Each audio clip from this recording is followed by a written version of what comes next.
Assalamu alaikum wa rahmatullahi wa barakatuh. Barkanmu da sake saduwa a wannan sabon bidiyo namu. Sunana Muhammad Lawan kamar yadda ka sani. A darasinmu ne yau zan nuna mana yadda za ka rage shan datan wayanka. Kafin mu shiga bidiyo ina godiya ga duk wayansu maziyartan wannan channel ɗin. Muna muku godiya ga subscribers namu, ga waɗanda suka mana subscribe, ga wanda ma ba su mana subscribe ba. Allah Ubangiji ya sa ku a gidan aljanna gabaki ɗaya.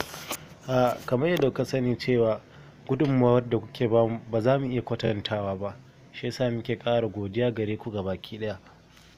Kafin mu shiga bidiyon muna ƙara gaya ga waɗanda bai danna mana subscribe ba, ya danna mana subscribe, ya danna ƙarar sanarwa, saboda zarar mun ɗaura bidiyo za sanar da shi.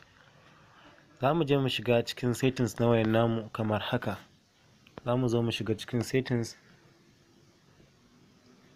Bancin mun shiga cikin settings zai buɗe mana settings kamar haka. Abinda za mu zo sai mu zo mu yi ƙasa ga inda aka rubuta account, nan waje inda aka rubuta account, to nan za mu zo mu shiga.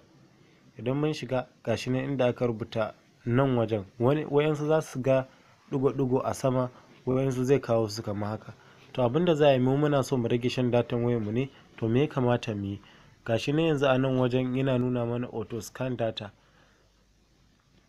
To abinda za mu yi za mu zo mu rufe nan. Idan mu rufe zai kawo mana wayansu bayanai turanci meme, kawai za mu zo mu danna OK. Dama haka 'yan Najeriya muke, ba mu saba karanta terms and condition ba, haka muke mu 'yan Najeriya. To za mu zo mu rufe. Bancin mun rufe, to haka ne yadda za ka rufe wayanka, ba zai ƙara shan data ba. To kada ku manta, idan kun ji daɗin bidiyon kada ku manta ku danna like, ku yi share saboda 'yan uwa su amfana. Ina mika gaisuwa na gare ku. Assalamu alaikum.